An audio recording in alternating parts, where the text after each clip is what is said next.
Assalamualaikum warahmatullahi wabarakatuh. Perkenalkan, saya Dedi Irwansa SPD, berasal dari SD Negeri 16 Pasar Sungai Tunu, Kabupaten Pesisir Selatan, calon guru penggerak Angkatan 8. Baiklah, saya akan menggambarkan filosofis pemikiran Ki Hajar Dewantara. Yang pertama, tujuan pendidikan. Menurut Ki Hajar Dewantara, pendidikan adalah menuntun segala kodrat yang ada pada anak-anak, agar mereka dapat mencapai keselamatan dan kebahagiaan yang setinggi-tingginya, baik sebagai manusia maupun sebagai anggota masyarakat. Peran kita dalam pendidikan hanyalah menuntun, hanya dapat memperbaiki lakunya, bukan dasarnya. Selain itu, dalam menuntun, anak diberikan kemerdekaan belajar, namun tetap diberikan arahan agar anak tidak kehilangan arah. 2. Pendidikan sesuai kodrat alam dan kodrat zaman.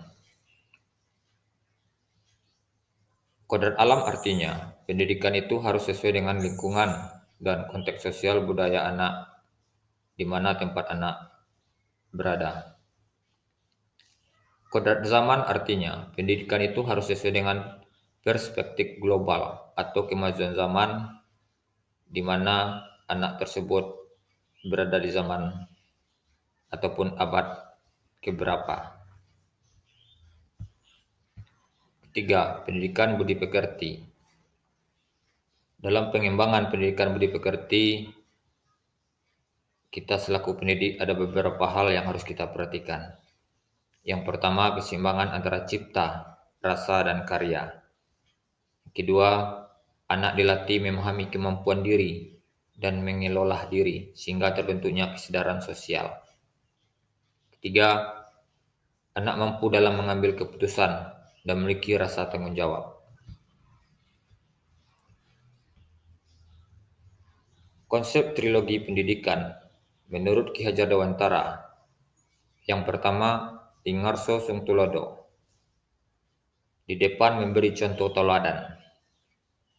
Kedua, ing madya mengkarso. Di tengah membangun motivasi atau semangat. Ketiga, tuturi handayani.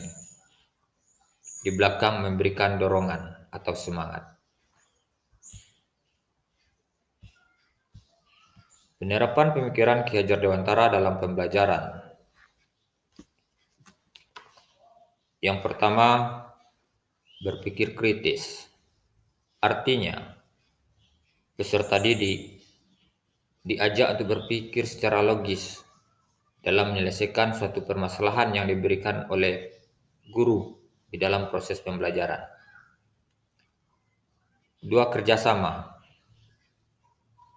Peserta didik bekerja sama dalam menyelesaikan permasalahan-permasalahan yang ditemui dalam proses pembelajaran. Ketiga, peran pendidik adalah mengarahkan, di mana pendidik mengarahkan peserta didik dalam menyelesaikan suatu permasalahan di dalam proses pembelajaran. Penerapan pemikiran Ki Hajar Dewantara dalam kegiatan ekstrakurikuler dan pembiasaan. Pertama, menanamkan rasa nasionalis dengan mencintai nilai-nilai budaya dan keanekaragaman budaya daerah di mana peserta didik berada.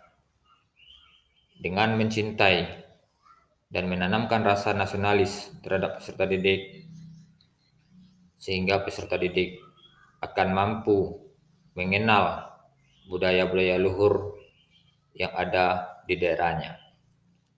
Kedua, menanamkan pembiasaan seperti melaksanakan satapan rohani dan pelaksanaan salat duha.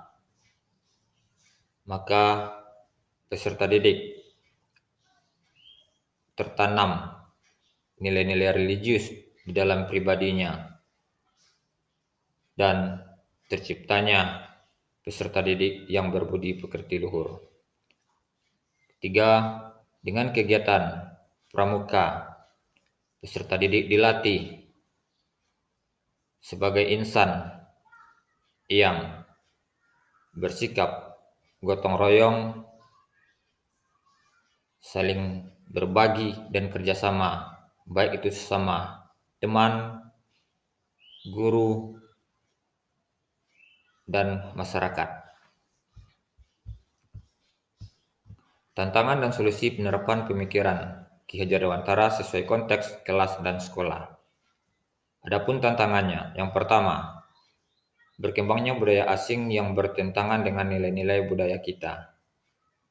Yang kedua, terdapatnya perbedaan karakter dan minat peserta didik dalam proses pembelajaran.